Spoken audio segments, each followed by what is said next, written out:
Bonjour à tous et bienvenue. Que chacun de vous se sente ici comme chez lui, dans cette maison où nous sommes venus pour, tous ensemble, nous ouvrir à la présence de Dieu, pour chercher sa parole dans la lecture de la Bible et pour l'adorer lui, le Dieu de tous et de tout. Mais avant toute chose, nous nous rappelons la bonne nouvelle de l'évangile du Christ. La grâce et la paix nous sont données en Dieu notre Père. Amen. Amen.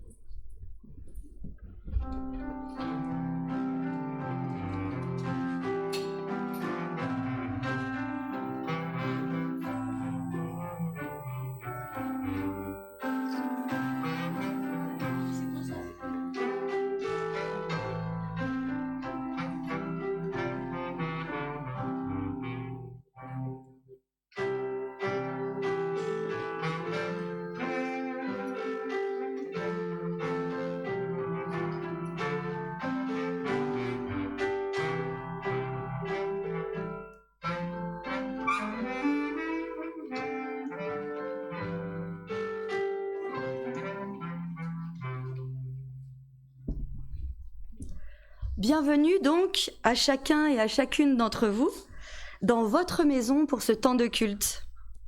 Aujourd'hui, le Grand Temple de Lyon accueille le culte dit de la Cité. Et c'est ce qui explique l'absence de notre pasteur Leïla aujourd'hui. J'ai donc la joie de la remplacer pour ce culte du matin. Bienvenue et merci à nos musiciens également, Marcel et Françoise, qui élèvent nos âmes chaque semaine grâce à leur talent. Bienvenue et merci à Timothée aussi qui projette les chants directement derrière moi, à Annie qui m'accompagne et à Françoise et Liliane qui étaient d'accueil ce matin. On peut les remercier chaleureusement. Bienvenue et merci aussi à vous tous et à vous toutes qui êtes venus puiser en vous et au travers de la présence de tous, la joie et le partage, la confiance et l'énergie que Dieu verse dans nos cœurs en abondance. Et je vous invite maintenant à la prière. Éternel notre Dieu, que ton souffle vienne en nous, entre nous aussi, qu'il déplie les évidences, qu'il chasse la froideur et la raideur, et qu'il ranime notre mémoire comme notre élan, qu'il nous tienne en éveil, en vie, en joie, en communion. Amen. Amen. Et nous pouvons nous lever pour louer le Seigneur en chantant la strophe 1 du Réponse 45-23.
Prière de louange. Donc nous restons debout pour louer le Seigneur. Ô Éternel, le monde que tu crées est destiné à être un lieu bon, et les humains qui le peuplent, tu les appelles tes enfants. Tu nous donnes le Christ pour faire émerger ce qu'il y a de meilleur en nous. Tu nous donnes ton esprit, capable de nous changer, car tu es prêt à faire de nos cœurs ta demeure. Aussi, malgré le mal, nous te louons pour la bonté qui nous relève. Malgré la haine, nous te louons pour l'amour qui nous vivifie. Malgré l'obscurité, nous te louons pour la lumière qui nous éclaire. Malgré le mensonge, nous te louons pour la vérité qui nous soutient. Nous te louons de tout notre cœur et de toute notre voix. Alors, je ne sais pas si on reste debout pour chanter. Le psaume 24, la terre au Seigneur appartient. Les strophes 1, 2 et 4.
Et vous pouvez maintenant reprendre votre place afin d'écouter les 10 paroles qui nous ont été données pour vivre. Je veux faire sortir chaque homme et chaque femme de l'esclavage. Je promets que tous seront libérés de tous leurs esclavages. Voici le chemin, voici. Tu n'auras pas d'autre Dieu pour me braver. Je te le promets, tu seras libre vis-à-vis de tous les dieux dont tu es esclave. L'orgueil, l'ambition, la volonté de puissance. Tu ne te feras aucune représentation de celui que je suis. Tu seras libre vis-à-vis de toutes les images et de toutes les idées que tu te fais de moi. Tu ne feras pas référence à mon nom pour de fausses raisons. Je te le promets, tu cesseras d'invoquer ma volonté pour justifier ce que toi tu désires. Tu te souviendras du jour du repos pour le sanctifier. Je te le promets, tu cesseras d'être l'esclave de ton travail et de tes besognes. Tu honoreras ton père et ta mère. Tu seras libre, libre vis-à-vis de toutes les autorités, et ainsi tu pourras les respecter sans crainte. Tu ne commettras pas de meurtre. Je te le promets, tu cesseras d'être l'esclave de ton désir de nuire à ton prochain. Tu ne commettras pas d'adultère. Tu cesseras encore d'être l'esclave de ton corps et de celui de ton prochain. Tu ne commettras pas de vol. Je te le promets, tu cesseras d'être l'esclave de tes biens et de ceux de ton prochain. Tu ne diras pas de faux témoignages contre ton prochain. Oui, tu cesseras d'être l'esclave de ton désir de travestir la vérité pour qu'elle te serve à toi. Tu ne convoiteras pas. Je te le promets, tu cesseras d'être l'esclave de tes désirs, ambitions et frustrations. Voici ce qui t'est promis et demandé. Tu seras libre vis-à-vis de tous les esclavages, car je suis l'Éternel ton Dieu, celui qui a fait sortir le peuple d'Israël de l'esclavage en Égypte. Et nous pouvons entonner le réponse 6208. Amen, c'est juste un mot, du coup.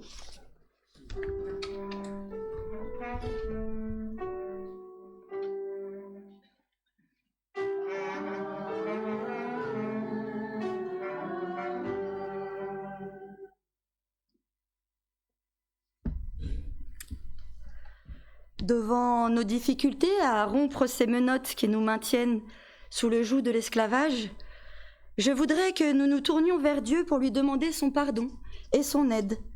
Et nous le faisons en suivant du cœur un psaume du roi David. Éternel, corrige-moi et reprends-moi. Oui, mes péchés me submergent parfois, leur poids trop pesant m'écrase. C'est là le prix de ma folie. Brisé, écrasé, à bout de force, mon cœur gronde et rugit. Seigneur, tout mon désir est devant toi, et rien de ma plainte ne t'échappe. Le cœur me bat, ma force m'abandonne, et même la lumière de mes yeux, amis et compagnons se tiennent à distance, et mes proches à l'écart de mon mal. Moi, comme un sourd, je n'entends rien, comme un muet, je n'ouvre pas la bouche. C'est toi que j'espère, Éternel. Éternel, mon Dieu, toi tu répondras. Et maintenant, je suis près de tomber. Ma douleur est toujours devant moi. Oui, j'avoue mon péché, je m'effraie de ma faute. Ne m'abandonne jamais, Éternel. Mon Dieu, ne sois pas loin de moi. Viens vite à mon aide, Éternel, mon salut. Et nous pouvons chanter le 6203.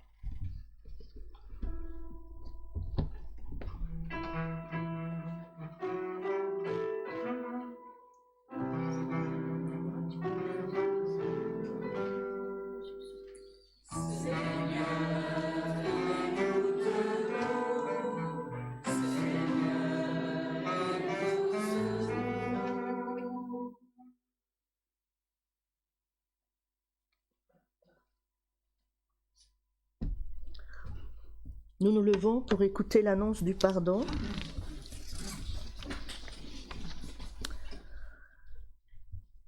Bien que nous manquions notre cible plus souvent qu'à notre tour, alors que c'est le bien que nous voudrions faire, il n'est jamais trop tard pour Dieu. Il ne fait jamais trop sombre pour Dieu. Nul n'est jamais perdu pour Dieu. Rien ni personne ne prendra jamais notre place en sa maison. Il nous attend, il nous attendra encore, le temps qu'il faudra. Cette fois, nous savons où aller. Nous mettrons nos pas dans ceux du ressuscité. Et déjà la fête commence, elle durera pour l'éternité. Car c'est moi, dit Dieu, c'est moi qui vous réconforte, afin que votre joie soit parfaite. Je vous donne mon esprit, je vous donne mon souffle. D'après Lita Bassé, en traces vives. Donc nous pouvons nous lever pour chanter à Dieu notre reconnaissance avec le répond 1303.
Donc nous pouvons rester debout pour confesser notre foi avec ce très beau texte de Martin Luther King. Croyez-vous en Dieu, le Père de tous les hommes ? Je crois en Dieu, qui est le Père de tous les hommes, et qui a donné la terre aux hommes. Croyez-vous en Jésus-Christ? Je crois en Jésus-Christ. Grâce à lui, ma vie a un sens, et l'univers aussi. Croyez-vous en l'Esprit Saint? Je crois en l'Esprit Saint qui nous engage dans l'amour et le service du prochain. Je crois que Dieu confie à son Église la mission d'annoncer à tous les hommes l'amour dont il les aime. Je crois que l'amour sans condition et la vérité auront le dernier mot. Je crois que la vie, même vaincue provisoirement, est plus forte que la mort.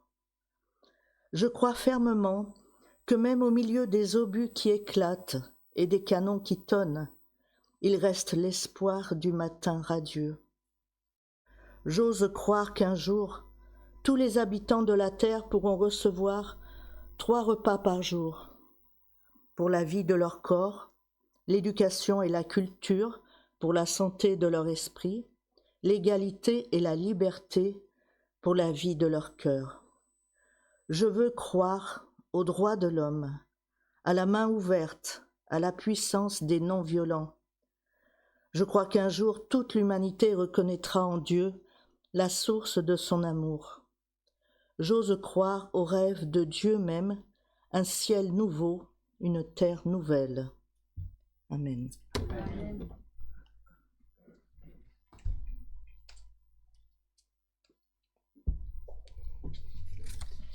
Nous pouvons rester debout pour chanter le réponse 61-89.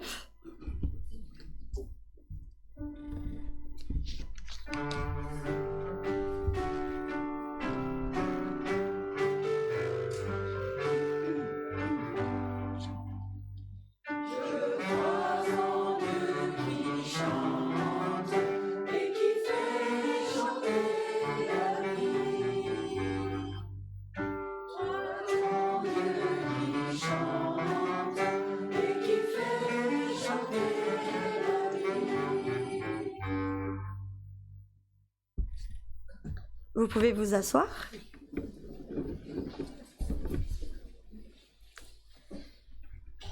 Prions. Éternel, nous voici devant toi pour entendre la parole que tu veux nous dire aujourd'hui. Une parole unique, vivante, nouvelle, que tu as aujourd'hui pour chacun de nous. Permets qu'à travers notre méditation de l'Écriture, nous puissions nous ouvrir à cette parole.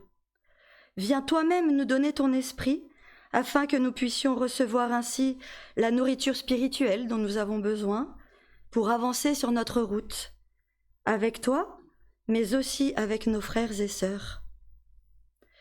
Et je vous invite à chanter le cantique 2204 avant la lecture biblique du jour.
Chers frères, chères sœurs, comme je l'ai précisé tout à l'heure en introduction de ce culte, aujourd'hui est un dimanche un peu particulier, puisque c'est celui du culte de la cité, un culte qui a pour vocation d'interroger un peu la manière dont nous faisons communauté.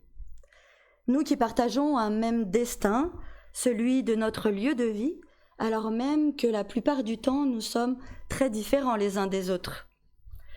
J'ai donc eu envie ce matin d'évoquer avec vous une des cités les plus connues de la Bible, la fameuse Babel, afin de voir ce que nous dit Dieu de la bonne manière de vivre ensemble.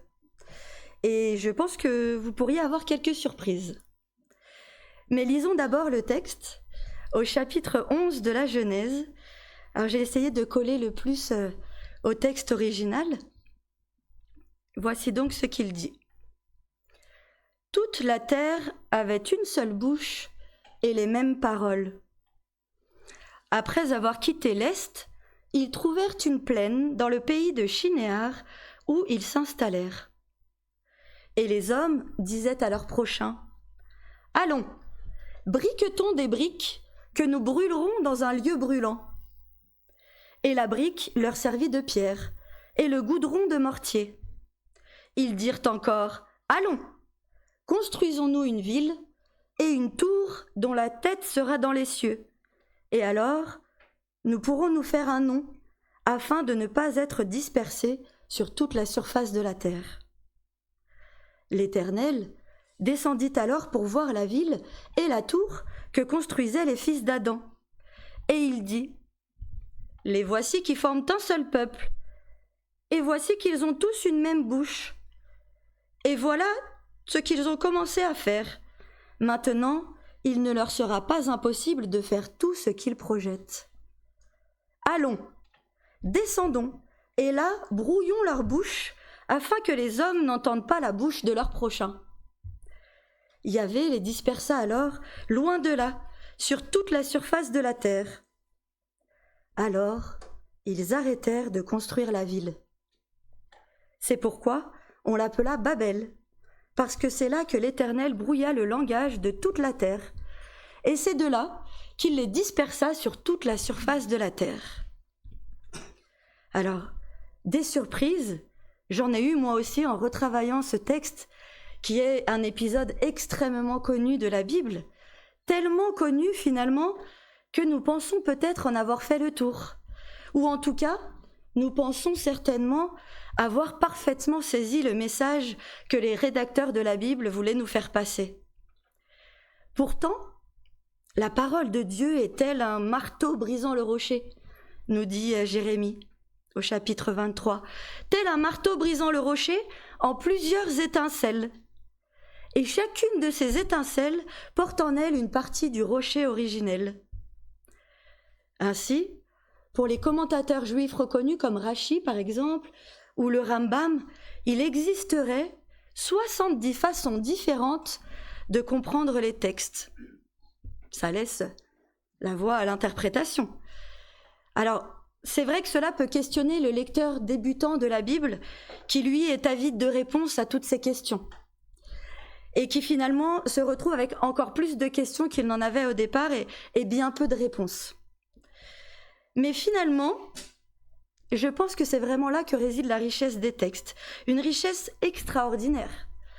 Car cette diversité d'interprétations, eh bien, c'est cela qui permet à chacun de devenir réellement acteur de sa lecture, partie prenante de sa compréhension des textes. Ça permet d'en chercher activement le sens et une interprétation surtout qui fasse sens pour sa vie à lui, à ce lecteur-là en particulier. Et je crois que c'est pour nous qui sommes protestants un fondement important de notre foi et de la relation personnelle que nous entretenons avec Dieu et avec sa parole, car cela permet de ne pas penser tenir Dieu dans sa main. Eh bien non, parfois Dieu il nous échappe, parfois il y a différentes façons, différentes facettes du texte et différentes façons de l'interpréter. Ainsi, il est couramment admis le plus souvent qu'à Babel, l'orgueil des hommes qui souhaitait prendre la place de Dieu dans le ciel en construisant cette immense tour, est puni 2 fois. Tout d'abord, Dieu décide de brouiller leur langage, afin qu'ils ne se comprennent plus. Et ensuite, Dieu les punit une 2e fois. Il choisit de les disperser sur toute la surface de la terre, afin qu'ils ne se côtoient plus. Alors, si l'on reste sur cette interprétation, j'ai l'impression que deux problèmes se profilent. Là, il y a deux soucis. Le premier, c'est que cette question, elle a déjà été réglée plus tôt dans la Genèse, au moment où Adam et Ève ont été chassés d'Éden, justement parce qu'ils ont voulu devenir comme Dieu. Et puis surtout, le déluge vient d'avoir lieu au moment où l'on construit Babel. Et il s'agit maintenant d'évoquer un nouveau départ. Le départ de cette toute nouvelle humanité, fondée cette fois sur la justice, sur la bonté à partir de Noé. Alors qu'est-ce qu'il en est du coup ? Quel autre sens pourrions-nous dégager de cette histoire de Babel ? En quoi est-ce que cette histoire peut nous édifier, nous, aujourd'hui ? Alors, comme toujours, pour répondre à cette question, il faut revenir au texte. Nous sommes donc après le déluge, et toute l'humanité a péri. Enfin, presque toute, puisqu'une famille composée d'hommes justes et bons est chargée d'impulser ce nouveau monde, de créer une toute nouvelle dynamique sur Terre. Et ce sont les descendants de Cham, le fils de Noé, dont il est question ici dans le texte de Babel. Peut-être Nimrod, mais le texte ne le précise pas. Nomades, les voici qui décident de quitter l'Est. L'Est incarne en hébreu le passé. Donc ils décident de tourner le dos à ce passé-là, ce passé du déluge, de la destruction. Et donc ils tournent le dos à ce passé et les voici qui se dirigent vers une nouvelle terre, la terre de Shinéar en Mésopotamie, la même où, dans l'histoire, les hommes vont bâtir les premières civilisations et même inventer l'écriture. En arrivant en Mésopotamie, les hommes trouvent une vallée. Mais le Midrash raconte que c'est à cet endroit-là, cette vallée, non loin de Shinéar, que les cadavres du déluge ont fini par s'échouer lorsque les eaux du déluge se sont retirées. Alors, la toute nouvelle humanité ne va pas pouvoir échapper à son passé. Elle le retrouve sous ses pieds. Et elle va devoir se construire sur cette tragédie, à partir d'elle. Alors, moi j'ai l'impression personnellement que la communauté, elle part d'un très bon pied. Ils ont une bouche unique, parlent d'une même voix, se considèrent les uns les autres comme des prochains, et ils utilisent les mêmes paroles. C'est plutôt bon, on évite l'incompréhension, on évite les disputes, on parle tous ensemble. Le terme utilisé ici pour paroles, les mêmes paroles, c'est le mot devarim. C'est le même que celui que nous traduisons par commandement dans les 10 paroles qu'on a lues tout à l'heure et que Moïse transmet aux Hébreux au pied du mont Sinaï. Quelle belle harmonie devait régner dans cette cité au départ. Les voilà même maintenant qui décident de coopérer, de s'organiser, et ils se mettent à l'œuvre dans un bel élan constructif. Allons, se disent-ils, allons donc, construisons-nous une ville et une tour dont la tête sera dans les cieux, et alors nous nous ferons un nom. Qu'est-ce que cela signifie ?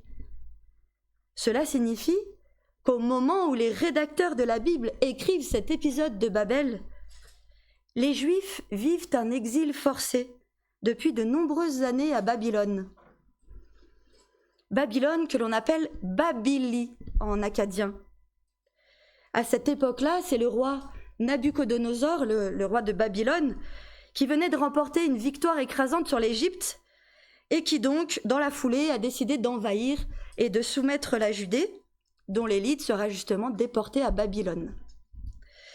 Ce roi, détesté, on comprend pourquoi, par les Israélites, décide, à son retour à Babylone, après la guerre, de reconstruire un immense temple.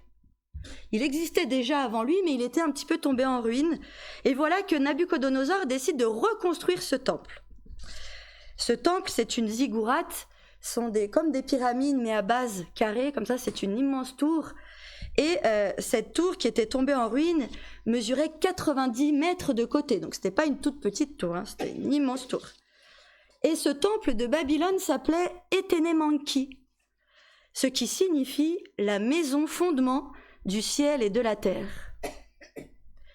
Il était fait d'un manteau de briques et il avait été érigé en l'honneur du dieu Marduk, que l'on appelle dans cette région Bel.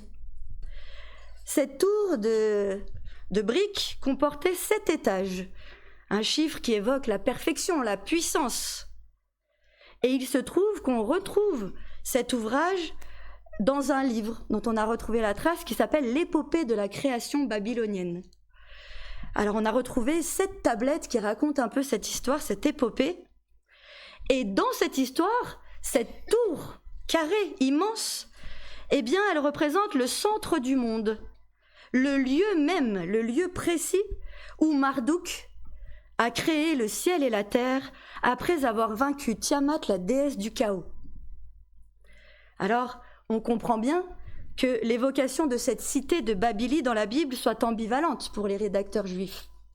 À la fois, c'est une ville grandiose, magnifique, cultivée, socialement avancée pour l'époque, dont les rédacteurs ont repris un certain nombre d'éléments, comme la création, le déluge, avec Gilgamesh par exemple, ou la tour de Babel. Mais en même temps, c'est aussi une ville dans laquelle ils ont été forcés de vivre en exil, loin de leur temple et au milieu de rites païens qu'ils condamnent. Alors ce qui est intéressant pour nous aujourd'hui, c'est que cette tour finalement, elle n'incarne pas l'idée d'un orgueil démesuré des hommes qui voudraient être Dieu à la place de Dieu, mais bien plutôt une volonté de mettre Dieu, le créateur du ciel et de la terre, au centre de la ville, comme un temple permettant de créer le lien entre la terre et le ciel. Pourquoi ? Afin de se faire un nom. C'est ce que le texte dit. Il crée cette tour afin de se faire un nom. Et pour les Hébreux, se faire un nom, c'est pas de l'orgueil, ça veut dire donner un sens à sa vie. Et les hommes de Babel, donc, étaient tournés vers le ciel. C'est ce qui donnait un sens à leur vie. Ils n'étaient pas en colère contre Dieu qui avait éradiqué l'humanité, mais ils souhaitaient, avec cette tour, maintenir le lien avec lui, avec le Seigneur. D'ailleurs, le nom même de leur cité, Babel, ou Babylie, signifie la porte de Dieu. C'est donc ce contact que l'on va pouvoir avoir avec Dieu, cette tour finalement. Et justement, Dieu les entend frapper à cette porte. Il décide de descendre du ciel pour constater la manière dont les hommes jouissent de leur nouvelle liberté. Et il remarque rapidement que quelque chose ne va pas. Mais le problème, ce n'est pas la tour. C'est la ville, le problème. Dieu brouille les langues et disperse la communauté sur toute la surface de la terre. Le voilà le grand péché. Ce n'est pas l'orgueil, c'est l'uniformité. Parce que les hommes ont confondu unité et uniformité. Ils ont pensé que pour lutter contre la violence qui les habitait avant le déluge, il fallait désormais parler d'une seule voix, d'une seule bouche. Dès le verset 1, d'ailleurs, le problème était posé. Tout de suite, toute la terre avait une même bouche et les mêmes paroles. C'est le règne de la pensée unique. Tout le monde a les mêmes idées, la même façon de penser, la même interprétation de l'écriture. Bref, c'est la Corée du Nord, quoi, un peu. Et même sans aller si loin, c'est un peu comme cette idée, vous savez, de village global, là, dont on entend parler depuis les années 60, avec l'invention de la télévision, de la radio, puis d'Internet. On s'est tous dit que finalement, ça allait nous rapprocher les uns des autres. Et puis, finalement, on s'aperçoit qu'on finit peut-être par regarder tous les mêmes séries, par chanter tous les mêmes chansons, manger les mêmes choses. Et dans ce monde unifié, où l'information véhiculée par les médias fonde l'ensemble des sociétés en une seule, eh bien, l'idéal, Le parti de départ, c'était qu'il n'y aurait plus qu'une seule culture, comme si finalement on allait finir par être tous un seul et même petit village, une seule et même communauté, où l'on vivrait tous dans un même temps, au même rythme et dans un même espace. Et c'est ça justement que Dieu ne souhaite pas dans notre texte, parce que c'est un projet mortifère, c'est un projet qui confond l'unité avec l'uniformité. L'unité n'est bonne que dans la diversité, et plutôt que de punir les hommes, Dieu va choisir de les aider. Il les aide à retourner dans le droit chemin, il brouille leur langue afin qu'ils apprennent à vivre avec leurs différences, afin qu'ils apprennent à faire l'effort d'aller vers les autres, de comprendre leur interprétation aux autres, leur façon de voir le monde, leur façon d'interpréter les Écritures. Et c'est d'ailleurs ce qu'il avait fait lors de la création, lorsqu'il a dispersé les animaux sur toute la surface de la terre et qu'il a permis à Adam justement de leur donner un nom, afin qu'ils se créent un destin.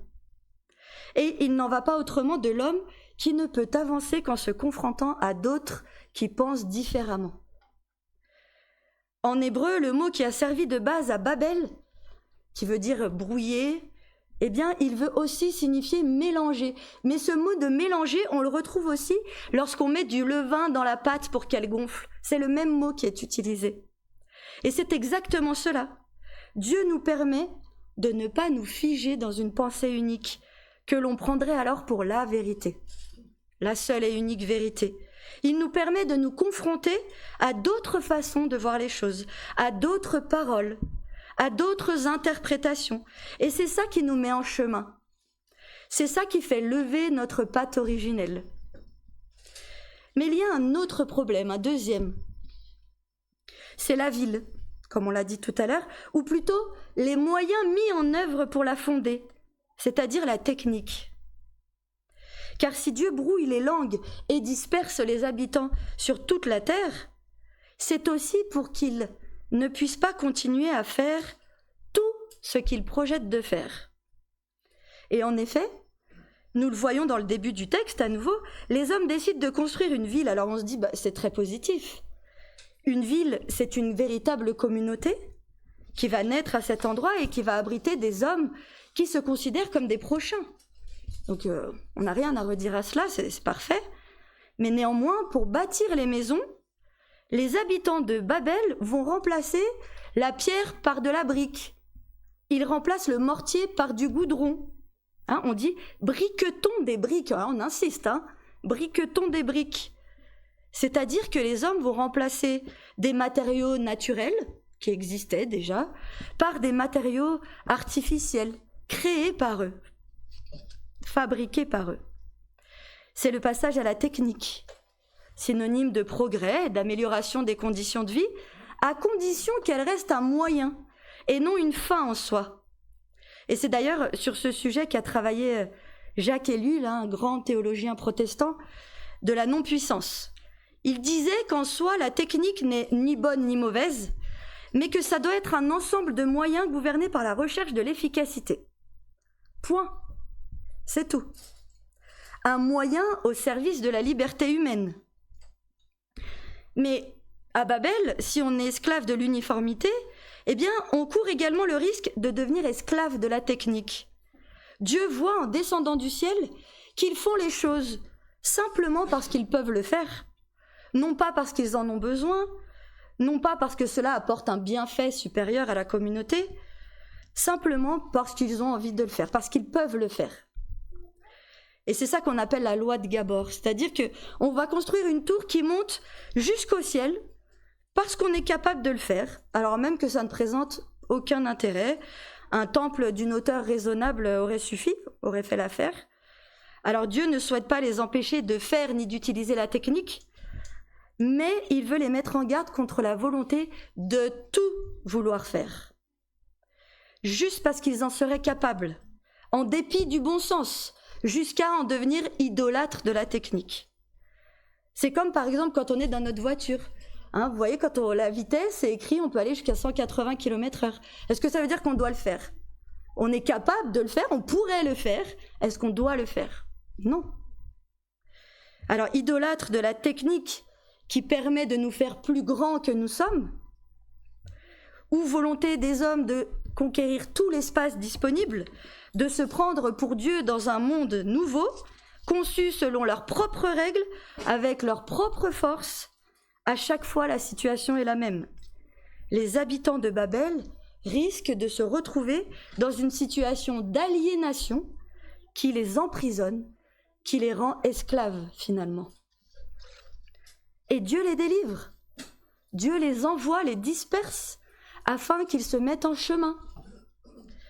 Il est bon de se rassembler pour faire une communauté, de s'ancrer dans une unité, dans une union, pas dans une uniformité de pensée, dans une unité qui laisse place au dialogue, qui laisse place à la véritable relation pour pouvoir mieux se mettre en marche, se laisser transformer. Dans le passage qui suit la tour de Babel, Dieu dira à Abraham, il lui dira « Lech lecha, va, pars pour toi, va-t'en pour toi de ton pays. » C'est pour lui qu'il doit s'en aller, pour justement se mettre en marche, se mettre en chemin.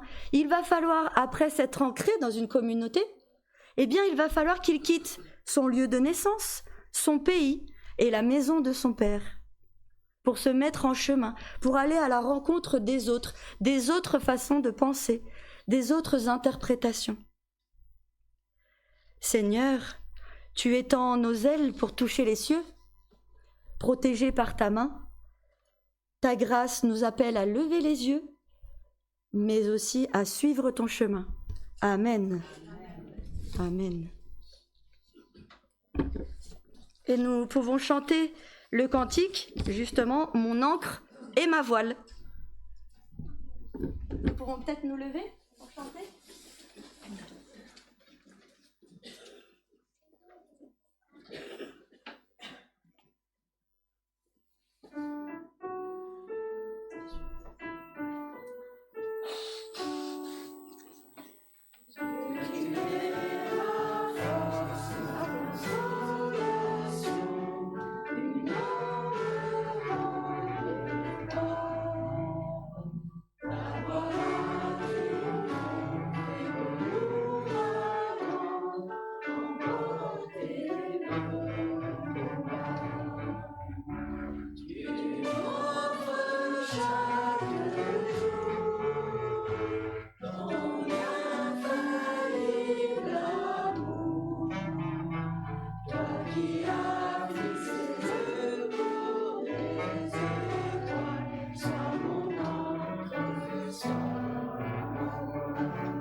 Vous pouvez vous asseoir.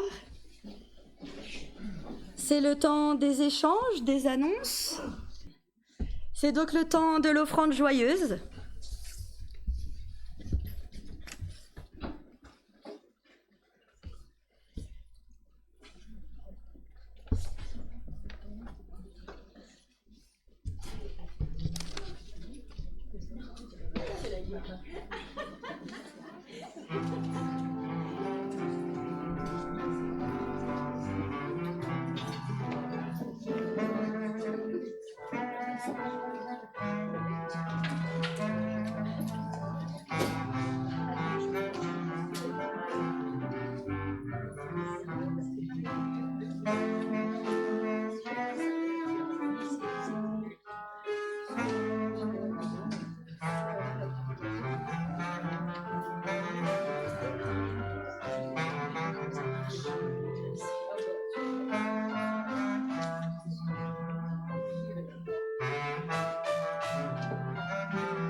Et je vous invite à vous lever pour ce dernier temps avant la fin du culte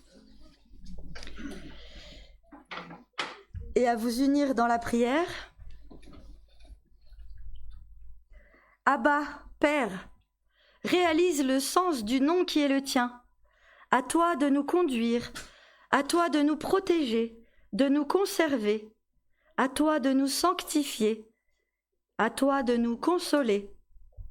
Tu n'as pas dédaigné de nous appeler ton enfant. Soutiens-nous de ton amour. Accorde-nous d'être enflammés de ton esprit, d'être affermis de ta force, d'être illuminés de ta lumière, d'être remplis de ta grâce et de progresser avec ton aide. Fais que par cette vie, nous soyons vraiment dans la joie de ton royaume et tes fidèles témoins, et que nous puissions, grâce à toi, penser à ceux que tu nous donnes d'aimer et de servir. Et nous pouvons dire la prière que Jésus nous a enseignée. Notre Père qui es aux cieux, que ton nom soit sanctifié, que ton règne vienne, que ta volonté soit faite sur la terre comme au ciel. Donne-nous aujourd'hui notre pain de ce jour.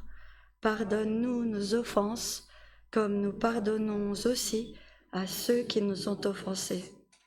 Ne nous laisse pas entrer en tentation, mais délivre-nous du mal. Car c'est à toi qu'appartiennent le règne, la puissance et la gloire pour les siècles des siècles. Amen. Écoute, souviens-toi qu'il est écrit « Va avec la force que tu as ».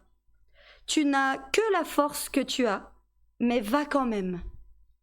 Cette force t'est donnée par celui qui met en mouvement le soleil et les autres étoiles. Elle doit te suffire, et elle te suffira. Il te faut apprendre à être pauvre et à marcher avec peu. Il te faut croire qu'avec peu de foi, espérer avec peu d'espérance, et aimer avec peu d'amour.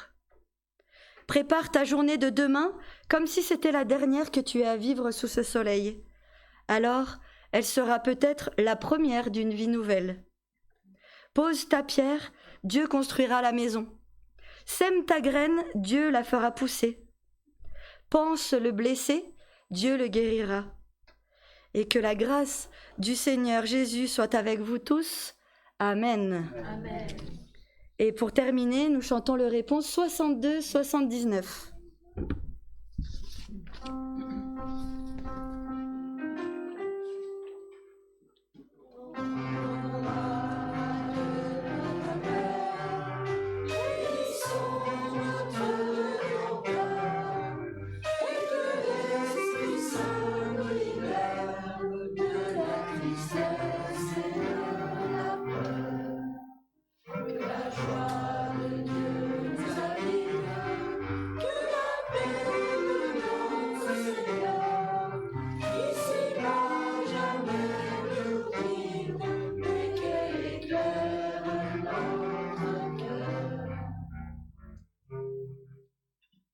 Je vous souhaite un bon dimanche à tous et puis on peut se rejoindre à l'abri ici pour discuter un moment pour ceux qui le souhaitent.